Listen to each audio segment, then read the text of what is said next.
કરખાની મર્યાદા લીલા પુષ્ટિમાં ગવાય તો બધાના મગજ એમ થયું, ઓહો કાન પકડાવી દીધા. મર્યાદા છે, અને મર્યાદા છે ને રામચંદ્રજી લીલા છે કે મર્યાદા તો હાવ સાચી વાત છે. તો એ પુષ્ટિમાં કેમ ગવાનું છે રહસ્ય કોઈને ખબર? લખીએ કે પગે પડવા દેવું છે આમ. ઓલા ભાઈ ટેપ રાખી દીધું બાજુ, આવું પછી ભગવતી નહીં મળે તો આપણે ક્યાં જશું, ટેપ કરી લીધું. આ જ રઘુપતિ ચડે લંકગઢ લઈને કહો. જો પુષ્ટિ લીલામાં ન હોય તો પુષ્ટિ માર્ગમાં ગવાય? તો મર્યાદા છે.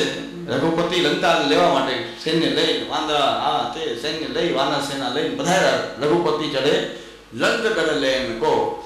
તો એનું પછી કે બોલો તમને ખબર છે ઓલા ભાઈ તમે સત્સંગ કરાવો છો ને? હા 84 પછી શિક્ષા છે ખબર તમને?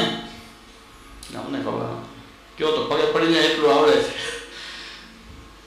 એટલે તો કે આનો અર્થ એમ છે ભાઈ, આ માનવા વડોદરાના છે. એ વડોદરાના મને જુનાગઢમાં તેમ છે કે બહારથી આવ્યા વધારે માનની હોય, અહીંયા હોય તો ખબર પડી જાય બધી બહારથી આવ્યા હોય.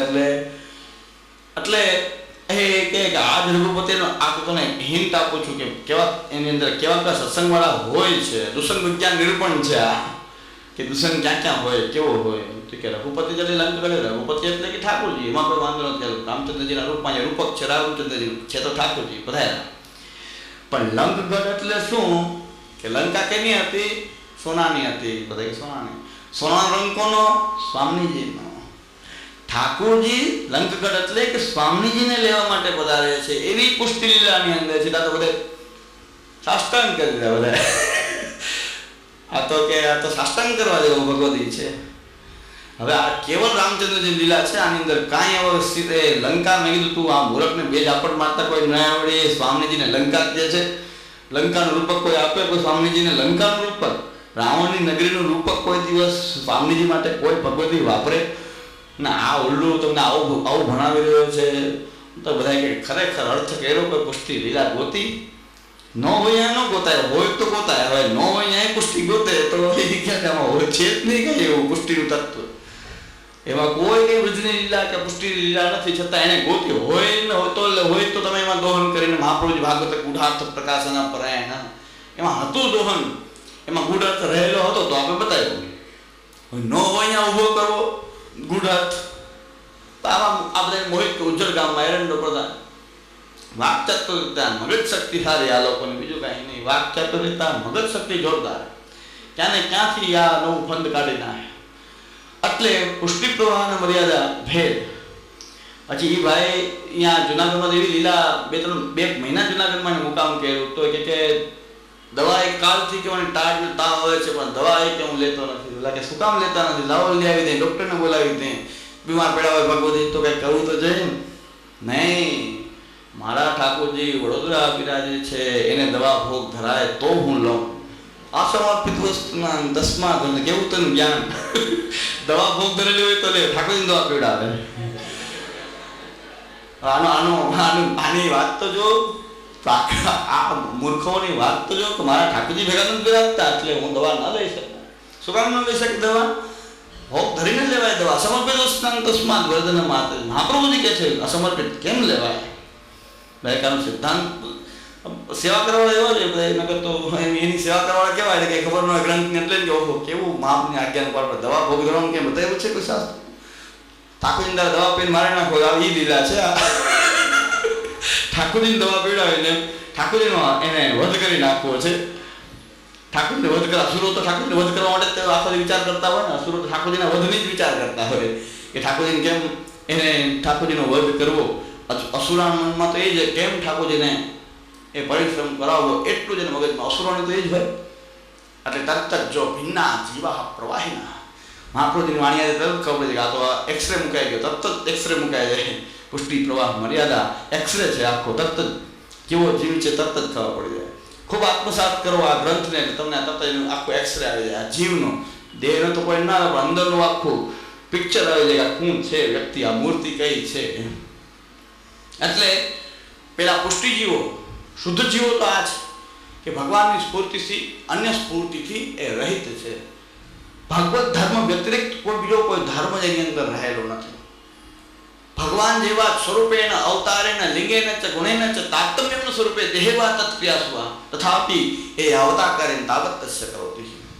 એ તો સ્વરૂપથી, અવતારથી, લિંગથી, ગુણથી ભગવાનની વચ્ચે કોઈ અંતર. ભગવાન આવા ભગવાન કહેતા ને, ભગવાન ને ભક્ત વચ્ચે શું ફેર? હરિગુરુ વૈષ્ણવ સખા લેખો ભિન્ન ભાવ હૃદય ન દેખો દાસ પણ ત્રણેયનું કહેજો તન્મન ધન વિવેક સૂજે.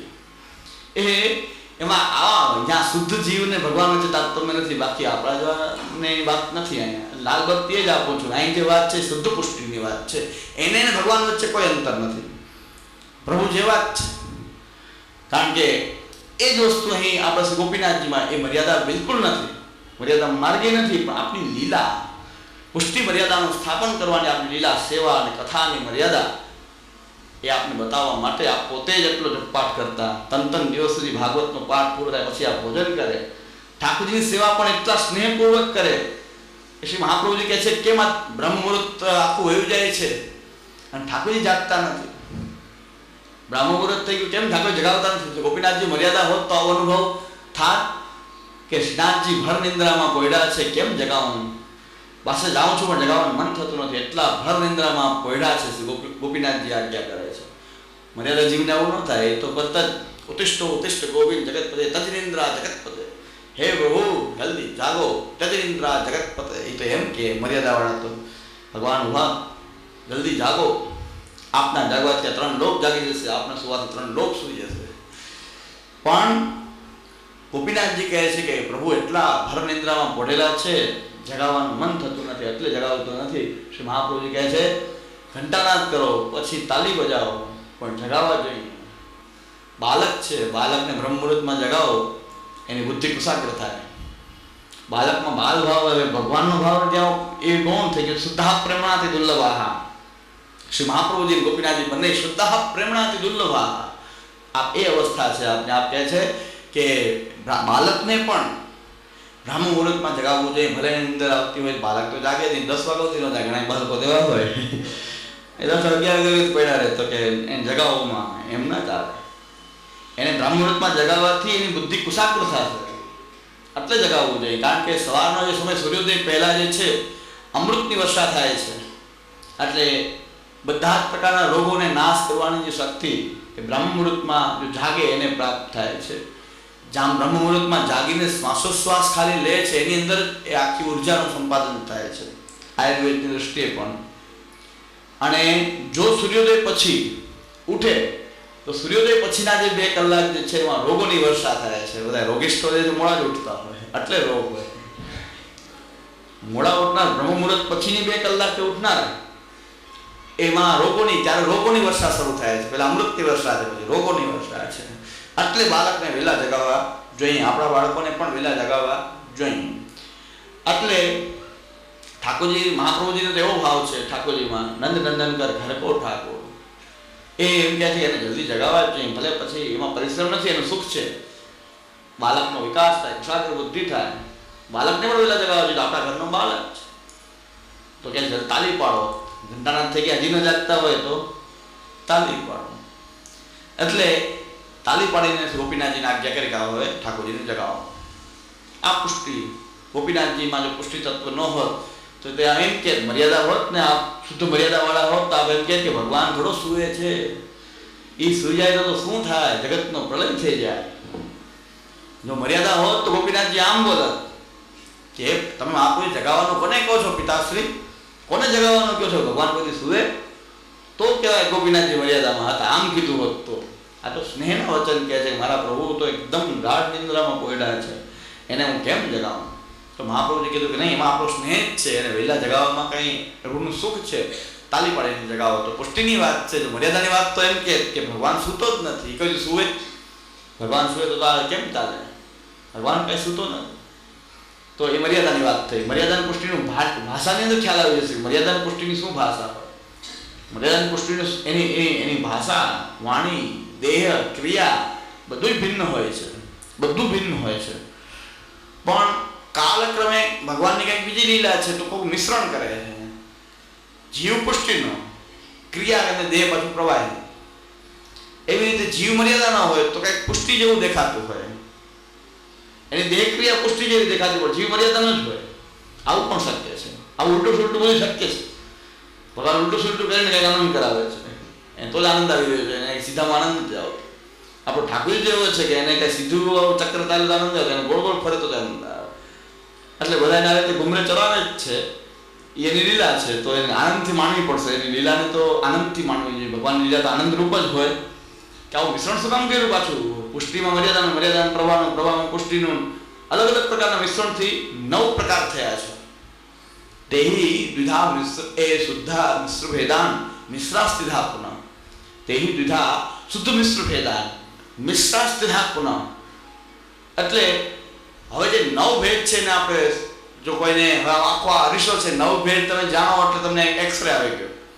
કોઈ પણ ની ઓલા મશીનની પાસે બેસાડો, એનો એક્સરે ઉતરી જાય કેવો જીવ છે, કેટલું મિશ્રણ કેનું જેવું છે. લેબોરેટરી નથી હોતી, કેટલું સોનું, કેટલું આમાં રૂપું, કેટલું આમાં ભળેલું છે, લેબોરેટરીમાં તો ખ્યાલ રિપોર્ટ આવી જાય બહાર.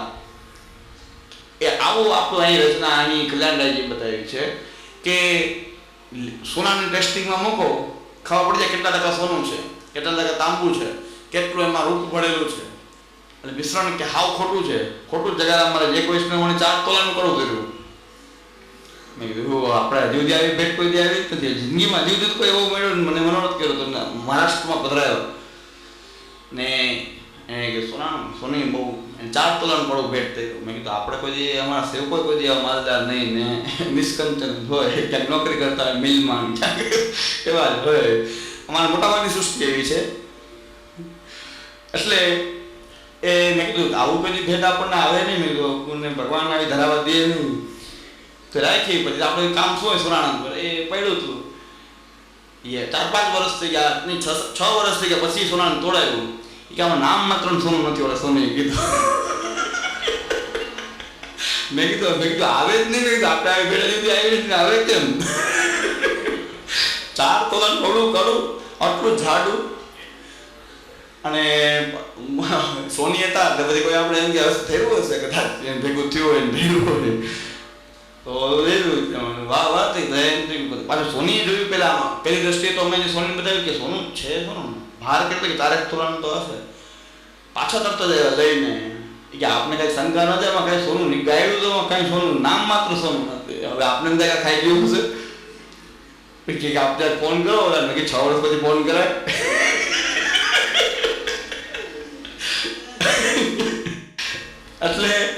એટલે આમાં તો હાવ જગત હાવ કઈ ન નીકળ્યું, હાવ ગેલા ધરણ કે છે.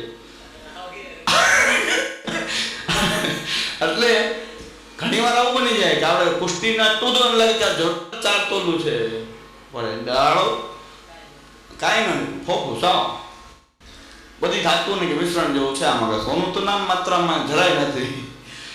એટલે મેં કીધું આવું બની શકે, એવું આ મહાપુરુષ કે આવું જ બની શકે. તમે લાગે કે આ બધી પુષ્ટિની ક્રિયાઓ કરી રહ્યો છે, પુષ્ટિ જેવું લાગે, ગાળો તો ખાવા પડે, એ ગળે આખો પુષ્ટિ નામ આમ અંદર કઈ નીકળે જ નહીં.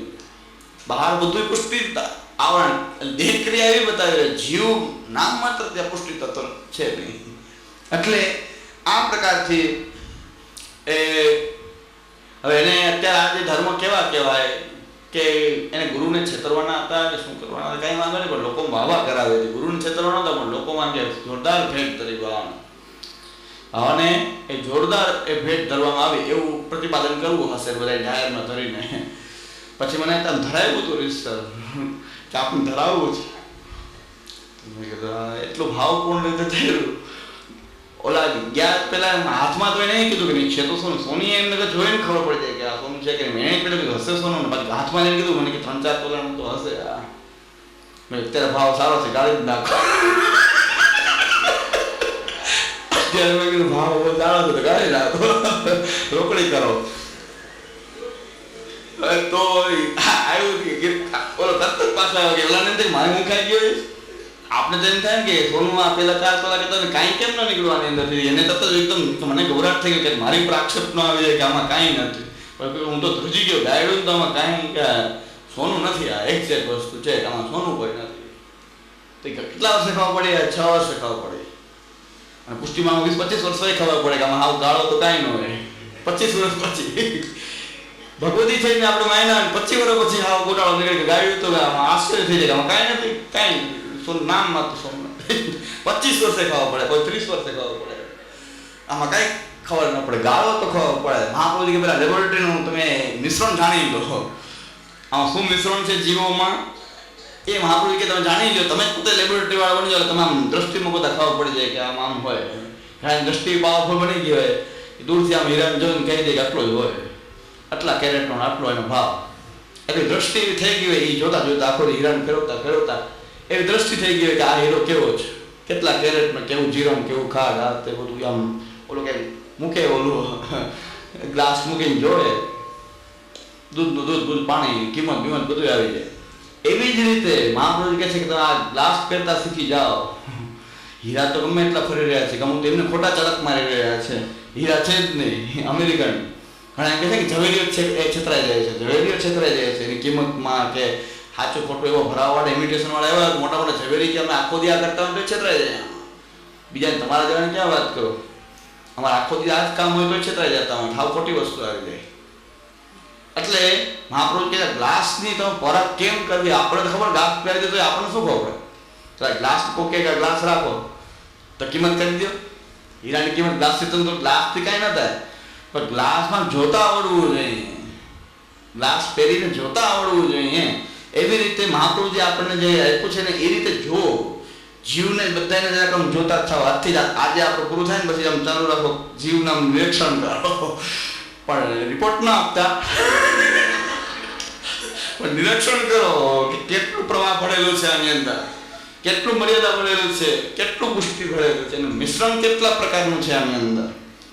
પછી એના ઉપરથી ખબર થાય જીવ કેવો છે. હકીકતમાં જીવ એ તો ભગવાન મહાપ્રભુજી જાણે, જીવને તો ઓળખો, પણ એની કંઈક ઓળખાણ તો હોય, એની ભાષા ઉપરથી, એના આચાર ઉપરથી, એના વર્તન ઉપરથી ખ્યાલ આવી જ જાય કે પુષ્ટિપણું આની અંદર વિદ્યમાન છે. આપણે અંદાજ મારી શકીએ એનો. તો આ 3 પ્રકારનું મિશ્રણ છે. ત્રણેય જીવ, મિશ્ર જીવ કેમ તૈયાર થયા? એક શુદ્ધ માર્ગ અને એક મિશ્ર માર્ગ. મિશ્ર જીવ કેમ તૈયાર થયા? કે એના બીજા માર્ગોનું એની અંદર મિશ્રણ છે. પ્રવાહની અંદર મર્યાદા ભળે કે પુષ્ટિ ભળે તો મિશ્ર કહેવાય.